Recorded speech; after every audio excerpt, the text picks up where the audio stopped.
বিসমিল্লাহির রহমানির রহিম। এই পর্বে আলোচনা করব চ্যাপ্টার 2B, ফ্যাসিবিলিটি অ্যান্ড অপটিম্যালিটি। উদাহরণ নম্বর 1 নিয়ে প্রথমে একটু আলোচনা করব। আমি এগুলো বই থেকেই তোমাদেরকে একটু বোঝানোর চেষ্টা করব। দেখো, find out all basic solutions of the set of equation. যেটা ইকুয়েশন দেওয়া আছে, যেগুলো আমি বলেছিলাম যে এগুলো হচ্ছে ইকুয়েশন হচ্ছে এম, আর হচ্ছে যে x1 x2 x3 এগুলো হচ্ছে আমাদের অজানা রাশি। এগুলো হচ্ছে অরৈখিক সমীকরণ আর হচ্ছে অজানা রাশি।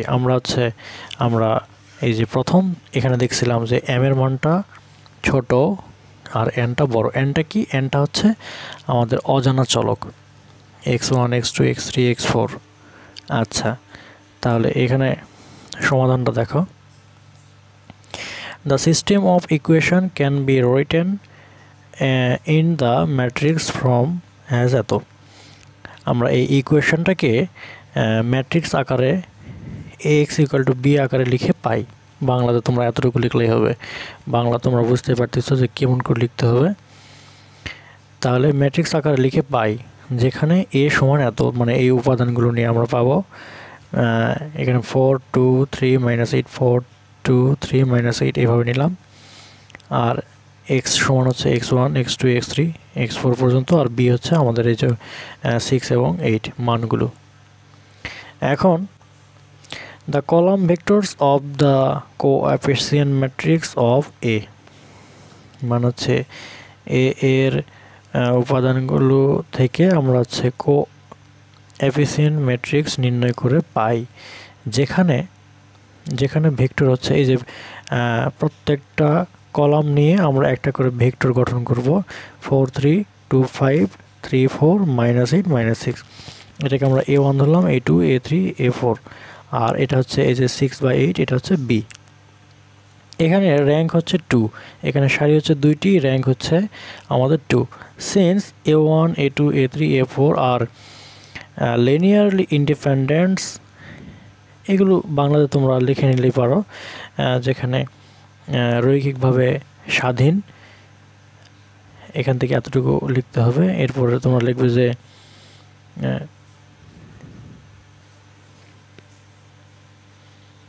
এরপরে হেন্স, যেখানে the given system of equations are linearly independent and হচ্ছে কনস্ট্রেইন্ট। মানে হচ্ছে এখানে এরকম করে বলা যায় যে তাই প্রদত্ত সমীকরণ ব্যবস্থা রৈখিকভাবে স্বাধীন। লিটারালি ইন্ডিপেন্ডেন্স মানে হচ্ছে রৈখিকভাবে স্বাধীন, অ্যান্ড এবং হচ্ছে কনস্ট্রেইন্ট মানে হচ্ছে সঙ্গতিপূর্ণ। From column vectors taking 2 at a time, মানে হচ্ছে আমাদের এখান থেকে উপম্যাট্রিক্স, সাব ম্যাট্রিক্সগুলো কয়টা হবে তার একটা, দেখতে পাচ্ছ না কি আমি বলতে পারতেছি না, 1 মিনিট। আচ্ছা, এখানে এই যে সাব ম্যাট্রিক্সগুলো কয়টা হবে তার হচ্ছে একটা নিয়ম, যেখানে আমরা এটা বাংলাতে লিখতে পারি উত্তম ম্যাট্রিক্স হতে পাই। তাহলে কি উপম্যাট্রিক্স হিসেবে পাই 4c2। মানে হচ্ছে এই 4টা কেন? এই 4টা হচ্ছে আমাদের এখান থেকে এই যে আমাদের 4টি কলাম আছে এখান থেকে, বা 4টি এখান থেকে আছে, যেখান থেকে আমরা দুইটা করে আমরা সারি পাইছি। আমরা এখানে সারি 2টা এবং কলাম, এখানে হচ্ছে আমরা এইভাবে লিখবো, দেখো, কলাম আর নিচে সারি। কলাম হচ্ছে 4টি আর সারি হচ্ছে 2টি। তাহলে এটা আমরা ক্যালকুলেটর যদি চাপ দিই তাহলে মান আসবে 6। তাহলে 6টা হবে আমাদের হচ্ছে উপম্যাট্রিক্স। আর উপম্যাট্রিক্সগুলো এখানে কি লিখছে দেখো, আমি এটা তোমাদেরকে খাতায় একটু দেখাবো, তারপরে তোমাদেরকে এখানে একটু দেখাই আগে, তাহলে ভালো বুঝবে। দেখো, এখানে একটা উপম্যাট্রিক্স ধরছে b1 b2 b3 b4 b5 b6, আর এখানে a1 a2 a1 a3 a1 a4 a2 a3, এই মানগুলো কেমন করে আসলো সেটা আমি তোমাদেরকে একটু দেখাই। তাহলে তোমরা একদম ক্লিয়ার হয়ে যাবে। আমাদের এখান থেকে আমরা পাইছি A1, A2, A3, A4, তাই না? মনে করো এগুলো সবার সঙ্গে তুমি একটা উপ ম্যাট্রিক্স গঠন করবে বা গুণ করবে। মনে করো এই 1 এর সঙ্গে 2 একবার, এটার সঙ্গে এটা একবার, এটার সঙ্গে এটা একবার যদি নাও, তাহলে আমরা কি গঠন করতে পারি? A1 এর সাথে A2 একবার, হ্যাঁ, আবার লিখতে পারি এখান থেকে A1 এর সাথে A3 একবার, আবার A1 এর সাথে A4 একবার। আমরা এইভাবে তো আমরা গঠন করতে পারি উপ ম্যাট্রিক্স। আবার মনে করো 2 এর সাথে গুণ করো, 2 দ্বারা এটাকে একবার, 2 দ্বারা এটাকে একবার, তাহলে কত হবে এখান থেকে? A2 A3। আবার লিখতে পারবো হচ্ছে A2 A4। আর একটা বাকি থাকলো, এই যে এটার সঙ্গে যদি এটা লিখি, তাহলে আমরা লিখতে পারবো A3 A4। আমরা এই যে 6টা আমাদের উপম্যাট্রিক্স গঠন করা হয়ে গেল। এই মানগুলোই তোমাদের এইভাবেই তোমাদেরকে এখানে সাজিয়ে এনে দেওয়া আছে। A1 A2 মানে A1 মানে কত? এখানে 4 3, এই 4 3, আর A2 কত? 2 5, এই যে 2 5, এইভাবে সাজানো আছে প্রত্যেকটা। আশা করা যায় এতটুকু তোমরা বুঝতে পারছো। এখন আমরা এখান থেকে এই ম্যাট্রিক্সগুলোর থেকে মান তো সহজেই বের করতে পারি। এগুলোর মান, B1 এর মান কত? এই 4 5 20, 20 থেকে 3 2 6, 6 বিয়োগ করো, বিয়োগ করো কত হচ্ছে? 14। এইভাবে যদি আমরা এটার মান বের করি, সবগুলোর মান পাবো। কিন্তু এখানে একটা দেখো হেয়ার, যেখানে দেখো ভালো করে, যেখানে B3 ইজ সিঙ্গুলার ম্যাট্রিক্স, কারণ কি B3 এর মান হচ্ছে 0 আসছে। দেখো B3 কোথায়? এখানে এই যে মাইনাস 424 বিয়োগ হচ্ছে মাইনাসে মাইনাসে প্লাস 3 8 24, 24 থেকে 24 বাদলে 0। এটা বুঝতে পারতেছো এই পর্যন্ত? তাহলে এই মান নির্ণয় করা পর্যন্ত আশা করা যায় তোমাদের কোনো সমস্যা হবে না। এরপর দেখো কি বলছে এখানে। এখন একটা একটা করে আমরা সবার মান নির্ণয় করবো, x1 x2 x3 ইত্যাদি ইত্যাদি। নাও ফর বেসিস ম্যাট্রিক্স B1, এই যে এই পাশে যেটা আমরা B1 পাইছি, B1 কি পাইছি? A1 A2, 4/3 2/5, বেসিক ভ্যারিয়েবল আর x1 x2, মানে হচ্ছে এখানে A1, তার মানে আমরা ধরে নেব এখান থেকে বেসিক ভ্যারিয়েবল x1। এখানে আছে A2, তার মানে বেসিক ভ্যারিয়েবল ধরে নেব x2। আর থাকলো আমাদের হচ্ছে x3 এবং x4, তাই না? তাহলে এই দুটিকে আমরা ধরে নেব নন বেসিক ভ্যারিয়েবল। তাহলে যে দুটো মান থাকবে সেই দুটো হচ্ছে আমরা ধরে নেব x1 x2 বেসিক ভ্যারিয়েবল, আর বাকি দুটো হচ্ছে নন বেসিক। এতটুকু যদি তোমরা বুঝে থাকো, আমি একটু খাতায় তোমাদেরকে একটু দেখাই, তাহলে তোমরা আরও ক্লিয়ার হয়ে যাবে। মনে করো এখানে হচ্ছে B1, এটার সময় আমরা পাইছি হচ্ছে A1 A2, তাই না? তাহলে এখানে বেসিক ভ্যারিয়েবল নিব হচ্ছে x1 এবং x2, আর নন বেসিক মানে হচ্ছে x3 এবং x4, x3 এবং x4, এটা সমান আমরা 0 নিব। এই দুটো মান আমরা পাবো, আর এটার সমান আমরা 0 পাবো। আবার যদি তোমরা এইভাবে নাও, B2 সমান কত পাইছি? A1 এবং A3, A1 এবং A3। তাহলে এখান থেকে বেসিক ভেরিয়েবল হচ্ছে x1 এবং x3, এই দুটো হচ্ছে বেসিক ভেরিয়েবল। আর বাকি থাকলো কি? বাকি থাকলো হচ্ছে x2 সমান x4 ইকুয়াল টু 0। কারণ এই দুটোর মান তখন 0 হয়ে যাবে। এই কাজটাই আমরা এখন বই থেকে যদি দেখি,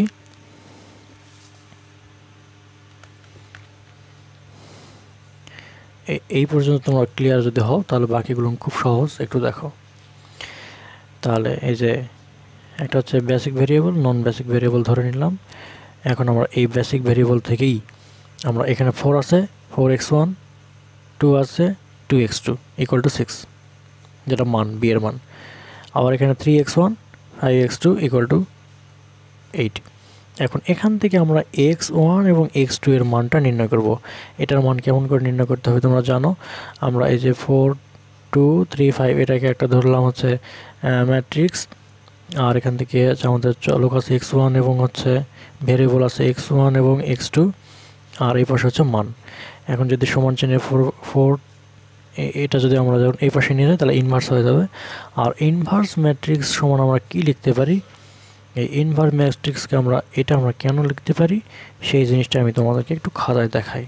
ভালো করে লক্ষ্য করো, এই ইনভার্স থেকে আমি এটা নির্ণয় করব। চলো খাতায় চলে যাই। আমি এটা হচ্ছে তোমাদেরকে দুইভাবে দেখাবো। এটা হচ্ছে 4 2, এটা হচ্ছে 3 5, এটা হচ্ছে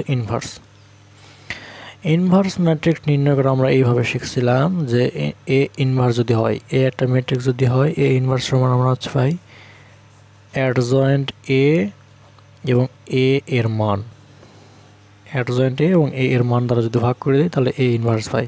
সেই কাজটা আমরা এখানে করে নেব। দেখো কেমন করে। মান যদি নির্ণয় করি তাহলে কত আমরা জানি, 4 5 20, মানে এ এর মান, এটা যদি এ ধরি আমরা মনে মনে ধরলাম, মান নির্ণয় করে 4 5 20 বিয়োগ 3 2 6, তার মানে কত 14। তার মানে নিচের মান পেয়ে গেলাম। এখন অ্যাডজয়েন্ট এ মানে হচ্ছে, দেখো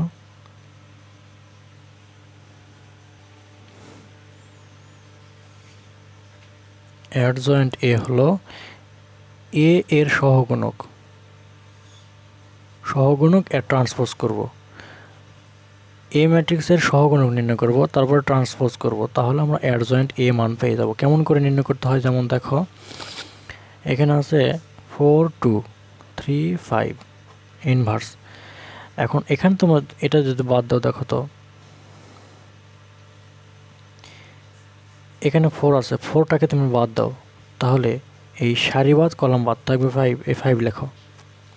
এখানে আছে 3, 3টাকে বাদ দাও, তার মানে সারিবাদ দাও কলাম বাদ দাও, তারপর 2, এইখানে 2 লেখো। এখানে 2 বাদ দাও, তার মানে সারিবাদ কলাম বাদ, এটা সারিবাদ এই কলাম বাদ, তার থাকবে কত 3, এই 3 লেখো। এখানে 5টাকে তোমরা যদি বাদ দাও তাহলে এই সারিবাদ এই কলাম বাদ, থাকবে 4, এই 4 লেখো। লেখার পর এখন কি করব, দেখো এই যে চিহ্নগুলো আছে এই চিহ্নগুলো পরিবর্তন করে দেবো। এখন কেমন করে, এটার যদি ট্রান্সপোজ করি, ট্রান্সপোজ মানে কি, সারিকে কলাম করতে হয়। সারিকে কলাম মানে হচ্ছে সারি আছে 5 3, তার মানে 5 3 কলাম করে নিলাম। এখানে আছে 2 4, এখানে 2 এই 4 কলাম করে নিলাম। এটাই হচ্ছে আমাদের নির্ণয়, কিন্তু এখান থেকে আমাদের চিহ্ন পরিবর্তন হবে।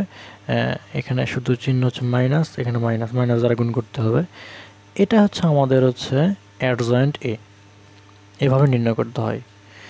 তাহলে এই অ্যাডজয়েন্ট এ কে এর সঙ্গে ভাগ করে দেবো কত, 1/14। কেন 14, এই যে এখান থেকে মান যেহেতু 14 দ্বারা ভাগ করবো এখান থেকে, সেই মানটা তোমরা বুঝছো নাকি আমি জানি না, তবে এই জিনিসটা আমি আরও একবার বুঝে দিব, আশা করা যায় বুঝবে। এখন বই থেকে যাই, দেখো এখানে সেই সহজ নিয়মটা আমি এখান থেকে করে দিয়েছি, 5 - 2 - 3 4, যেটা আমরা এখানেও পাইছি 5 - 2 - 3 4। এটা তোমরা সহজ ভাষা আরেকটা নিয়মে করতে পারো, মানে কাহিনী ছাড়া তোমরা রিল্যাক্সে করতে পারো। কীরকম, মানে হচ্ছে এ ইনভার্স থাকলে এর মানটা সহজে নির্ণয় করতে পারো। কেমন করে আমি সেটা দেখাচ্ছি।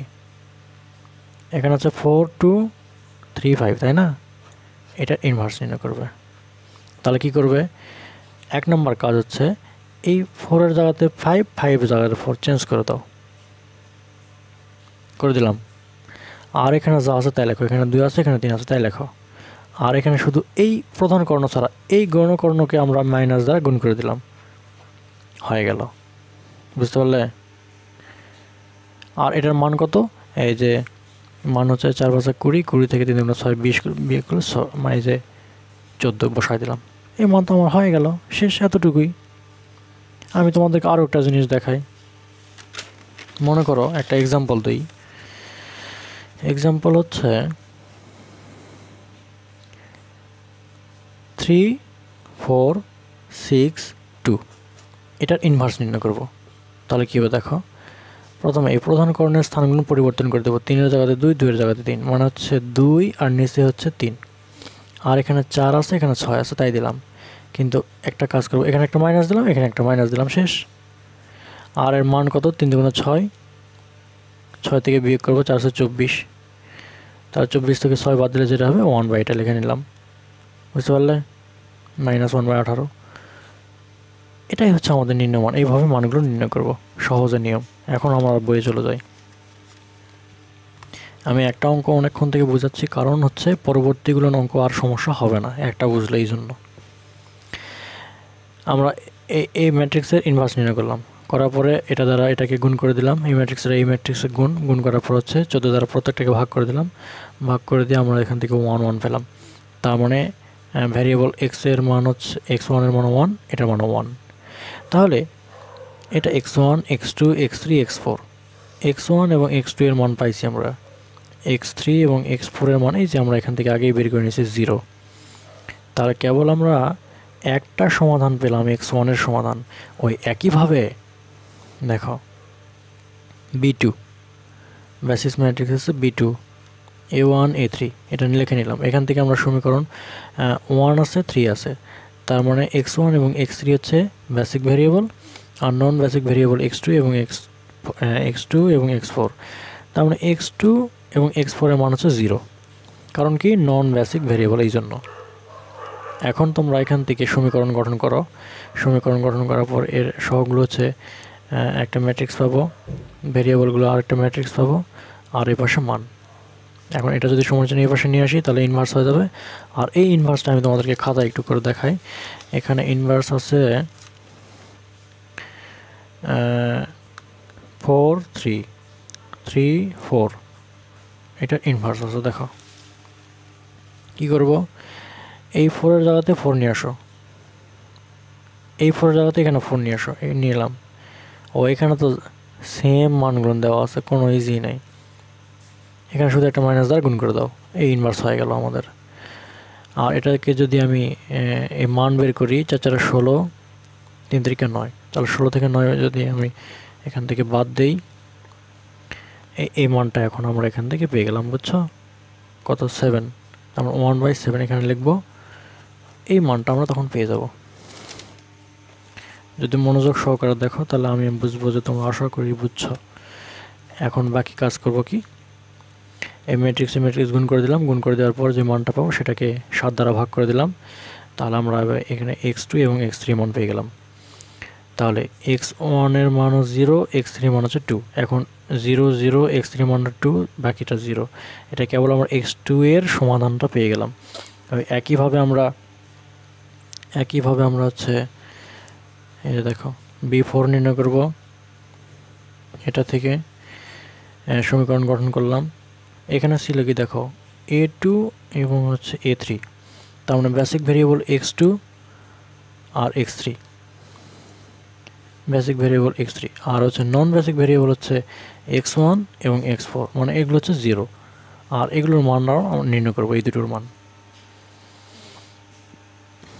তাহলে এখানে এখন দেখো মানগুলো নিলাম, এটা এই পাশে গেলে ইনভার্স হয়ে যাবে। এই ইনভার্সের মানগুলো আমি বারবার একটু খাতায় করে দেখাই, তোমরা পরবর্তীতে অঙ্ক সমস্যা হবে না। এখানে ছিল হচ্ছে 2 3 5 4, 2 3 5 4, এটার ইনভার্স নির্ণয় করব।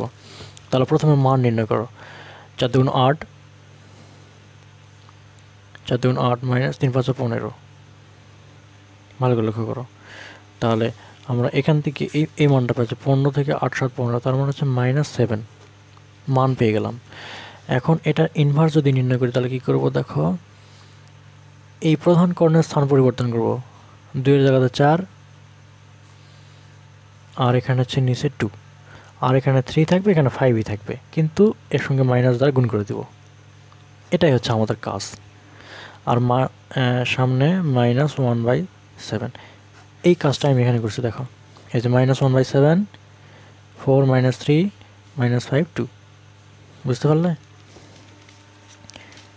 এখন বাকি ম্যাট্রিক্সগুলো গুণ করে দাও, এটার সঙ্গে এটা গুণ করে দাও, গুণ করে দিলে হচ্ছে তারপর হচ্ছে 7 দ্বারা ভাগ করে দাও, ভাগ করে দিলে আমরা পাবো x2 এর মান এবং x3 এর মান। তাহলে আমরা x4 এর মান পাবো হচ্ছে x1 0, x2 এই মানটা পাইছি 0, x3 মান পাইছি 2, আর এটা হচ্ছে নন বেসিক ভেরিয়েবল, এই জন্য এটা 0। ওই একইভাবে আমরা এখানেও নির্ণয় করবো এটাই। এটা থেকে আমরা সমীকরণ গঠন করব, গঠন করার পর এটা এই পাশে বার করে দেবো, ইনভার্সের মান, এটার ইনভার্স সমান এটা পাবো, এটা দ্বারা গুণ করে দেবো, গুণ করে দেওয়ার পরে 28 দ্বারা ভাগ করে দেবো।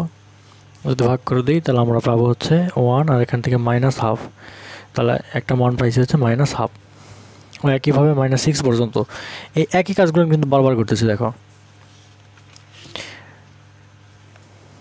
শেষে B6 এর মান যদি এইভাবে নির্ণয় করি, এখানে দেখো 3 - 8 4 - 6 এই ইনভার্সের মান এখান থেকে বের করে নিছি আমরা। এই ইনভার্সের মান কি করব, সহগুণক ম্যাট্রিক্সকে ট্রান্সপোজ করা। এটার ইনভার্স মান হচ্ছে সহগুণক ম্যাট্রিক্সকে কি ট্রান্সপোজ করা। গুণ করে দেওয়ার পর এটা ভাগ করলে আমরা x3 এবং এখানে x4 এর মান পাবো। যেখানে এখন হচ্ছে মজার বিষয়, এখান থেকে x6 এর মান হচ্ছে আমরা সমাধানটা পাবো হচ্ছে এইটা, যেখানে x1 এত, x2 এত, x4 এত এবং x6 এত এত। অলসো x2, x4 এবং x6 আর ডিজেনারেট এবং x1 ইজ নন ডিজেনারেট। x1টা কোথায় দেখো, ভালো করে লক্ষ্য করো, এটা হচ্ছে ডিজেনারেট আর x1টা হচ্ছে নন ডিজেনারেট। কেন, এখান থেকে 5টা দেখো, নন বেসিক নন ফেসিবল সলিউশন, কারণ কি এটা এর মানটা মাইনাস আসছে, এই জন্য দেখো এর মানটা মাইনাস আসছে, ঋণাত্মক মান পাইছি আমরা একটা। তো এই সমাধানটা তোমরা বুঝতে পারতেছো। এখানে এই সমাধানের মধ্যে শুধু ওই যে আমাদের প্রথমে একটু যেটা আলোচনা করলাম সেটা একটু দেখতে হবে।